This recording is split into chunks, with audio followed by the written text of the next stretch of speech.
জিজ্ঞাসাবাদ করছে, সে জবাবে বলতেছে যে মেসি মুসার মতো এসে ফেরাউনের দলকে ধ্বংস করে দিয়েছে। আস্তাগফিরুল্লাহিল আযীম। মেসি মুসার মতন এসে ফেরাউনের দলকে ধ্বংস করে দিয়েছে। এই যে খেলা, আমি আমার বুঝে আসে না, খেলা হচ্ছে কোথায়, তোমরা লাফাও কোথায়? খেলা হচ্ছে কোন জায়গায়? খেলাকে কেন্দ্র করে মারামারি। একজন মারা গেল, একজন ব্রাজিল সাপোর্টার আর একজন আর্জেন্টিনা সাপোর্টার, দুইজনের মধ্যে দ্বন্দ্ব লেগেছে, ব্রাজিল সাপোর্টার মারা গেছে। কয়েকদিন আগে নেত্রকোনায় একজন বিদ্যুৎ স্পটে আনন্দ উল্লাস করতে গিয়ে কারেন্টের তারের সাথে বেজে মারা গেল। দাজ্জাল ফিতনা ছড়িয়ে পড়বে, ছড়ায় দিবে গোটা পৃথিবী। দাজ্জালের ফিতনায় আসক্ত হয়ে যাবে মানুষ। আমি অবাক হয়েছি, একটা লেকচার সম্ভবত কোনো সাংবাদিক এটা করেছিল কিনা তাও জানি না, সোশ্যাল মিডিয়াতে এসেছে। জিজ্ঞাসাবাদ করছে, সে জবাবে বলতেছে যে মেসি মুসার মতো এসে ফেরাউনের দলকে ধ্বংস করে দিয়েছে।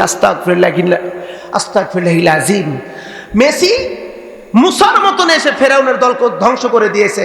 আমার তো মনে হয় দাজ্জাল তখন নিজেকে খোদা দাবি করবে, এই সমস্ত দাজ্জালের ফিতনাসক্ত ব্যক্তিরা দাজ্জালকে খোদা বলে স্বীকার করতে বাধ্য হবে। তারা, রাসূল বলেন, দাজ্জাল আসবে, নিজেকে খোদা বলে দাবি করবে।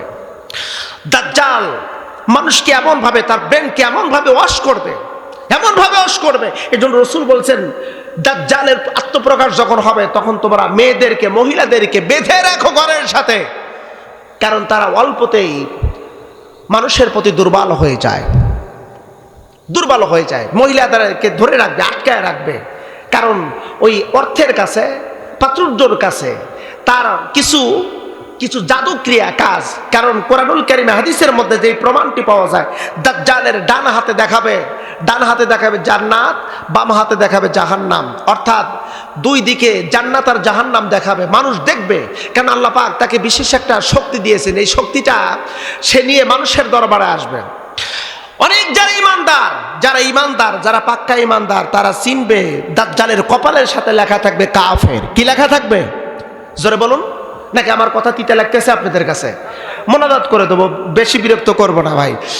কপালে কাফের লেখা থাকবে, এক চোখ বিশিষ্ট।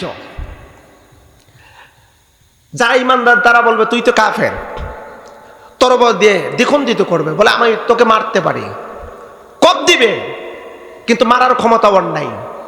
আঘাত করতে পারবে, কিন্তু মৃত্যু দিতে পারবে না, কারণ মৃত্যুর মালিক কে? জোরে বলুন, মৃত্যুর মালিক কে? কেটে দ্বিখণ্ডিত করবে, একটু পরে পুরো শরীর পূর্বের মতন হয়ে যাবে। তখন দাজ্জাল বলবে, দেখ আমার ক্ষমতা কি, তো কাইটা দুই ভাগ করে আবার তোকে জীবিত করলাম। দুর্বল ইমানদার হওয়ার সাথে সাথেই বলবে, হ্যাঁ তুমি তো খোদা। দাজ্জাল যেদিকে যাবে প্রাচুর্য তার পিছনে পিছনে ছুটবে, অর্থ করে তার পিছনে পিছনে ছুটবে। অনেক মুহাদ্দিসিন কেরামগণ বলেছেন, দাজ্জালের এই ফিতনা অলরেডি শুরু হয়ে গেছে, ছড়িয়ে পড়েছে, অর্থ ছড়িয়ে ছিটিয়ে দিচ্ছে, মানুষ আসক্ত হয়ে পড়তেছে। এই যে খেলাধুলা, এই যে খেলা, আমার বুঝে আসে না, খেলা হচ্ছে কোথায়, তোমরা লাফাও কোথায়? খেলা হচ্ছে কোন জায়গায়?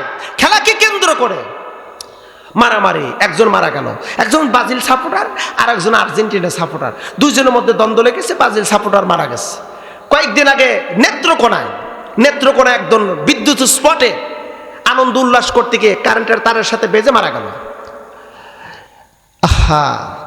আল্লাহ এগুলো পছন্দ করেন না। আল্লাহ পাক বলছে, ওয়া মাইয়াবতাগি গায়রাল ইসলামি দীনাম ফালাইয়ুকবালা মিনহু ওয়া হুয়া ফিল আখিরাতি মিনাল খাসিরিন। সূরা আল ইমরান আয়াত নাম্বার 85। আয়াতটার অর্থ খুব মনোযোগ দিয়ে শুনবেন। অ হলে হরফে আতফ, মাই মানে যে, ইয়াবতাগি মানে অন্বেষণ করলো, গবেষণা করলো, সংগ্রহ করলো। অমাই ইয়াবতাগি অন্বেষণ করলো, সংগ্রহ করলো, গায়রাল ইসলাম ইসলাম ধর্ম ব্যতীত যদি কোনো ব্যক্তি কোনো কিছু সংগ্রহ করেন, অর্জন করেন,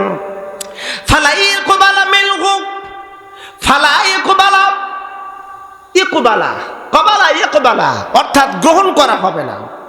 মিনহু, হা হলো জমির মানে সর্বনাম, ভালো করে বিষয়টা বুঝবেন। প্রিয় বন্ধু, আল্লাহ পাক বললেন মাইয়াবতাগি গায়রাল ইসলামি দীনাম ফালা ইয়াকবালা মিনহু, ইসলাম ধর্ম ব্যতীত অন্য কোন ধর্মের রীতি নীতি, কৃষ্টি, কালচার, সংস্কৃতি, এমনকি তাদের ধর্মের কোনো আইন, ইন টোটাল কোনো কিছু যদি সংগ্রহ করা যায়, অর্জন করা যায়, তাহলে ওই মুমিন বান্দার ফালা ইয়াকবালা মিনহু, তার কোনো কিছুই গ্রহণ হবে না। আল্লাহর দরবারে নামাজ নেবে না, রোজা নেবে না, হজের সওয়াব নেবে না, যাকাতের সওয়াব নেবে না, এক কথা কোন নেক আমল আল্লাহর দপ্তরে কবুল হবে না। ওহুয়া ফিল আখিরাতি মিনাল খাসিরিন, বরং আখিরাতের ময়দানে ক্ষতিগ্রস্তদের অন্তর্ভুক্ত করবেন আমার আল্লাহ। চিন্তা করে দেখুন ও মুসলমান, আজকে আমরা অহরহ অসংখ্য কাজ আমরা করতেছি যেগুলোর ব্যাপারে একটা বারও চিন্তা ফিকির করি না।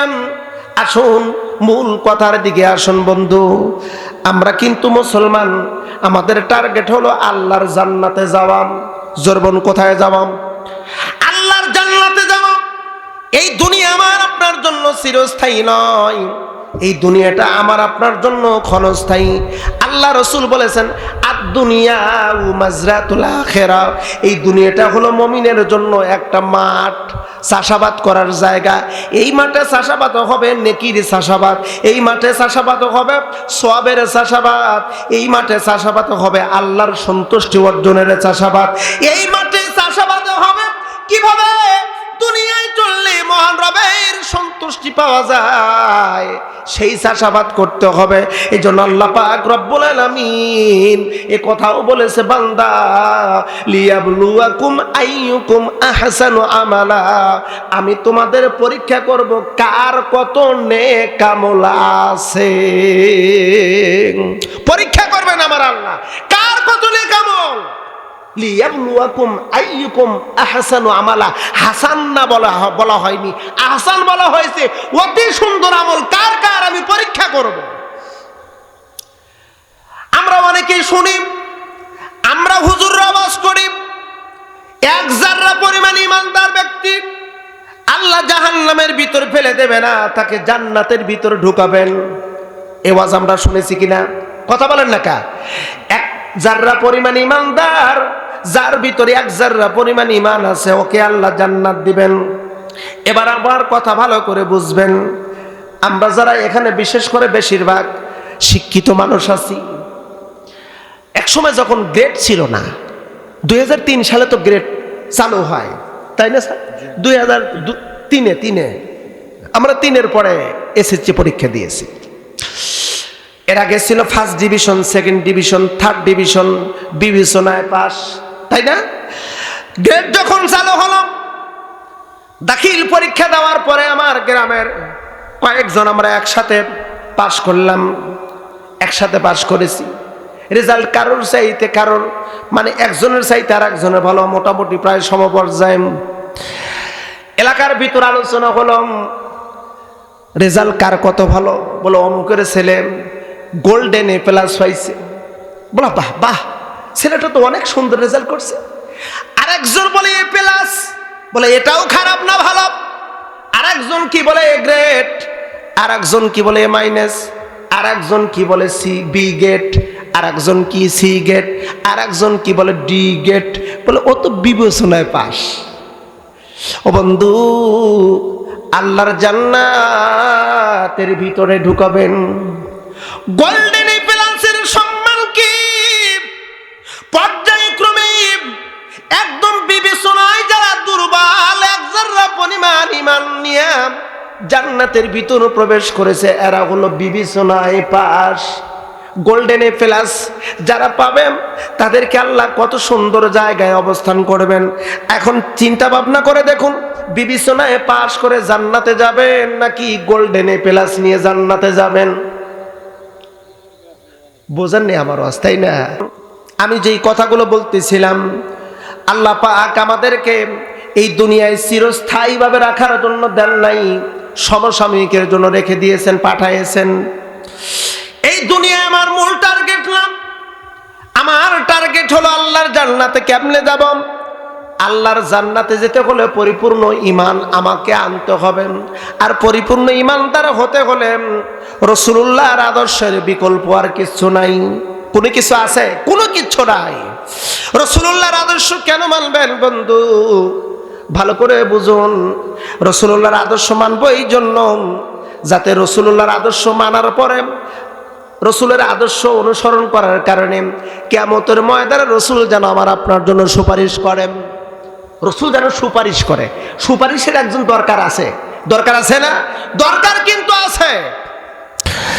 আল্লাহ পাক এই ব্যাপারে বলেছেন, ওমা আরসালনা মির রাসূলিন ইল্লা লিইউতাআ বিইذনিল্লাহ ওয়ালাউ আন্নাহুম ইয যালামু أنفسهم جاءوك فاستغفروا الله واستغفر لهم الرسول لوجدوا الله توابا رحيما। অনবী, পৃথিবীতে যত নবী রাসূল এসেছে সমস্ত নবী রাসূলের অনুসরণ করা আমি আল্লাহ পাক ফরজ করে দিয়েছি, আপনাকে অনুসরণ করা ফরজ করে দিয়েছি। শুধু তাই নয়, আপনার অনুসরণ যারা করবে রাসূল, ওই ব্যক্তিটি যদি কোনো দুর্বলতা লইয়া, যদি গুনার বোঝা নিয়ে যদি আপনার কাছে আসে, আর আপনি যদি তার পক্ষ নিয়ে যদি ওকালতি করেন, নবী গো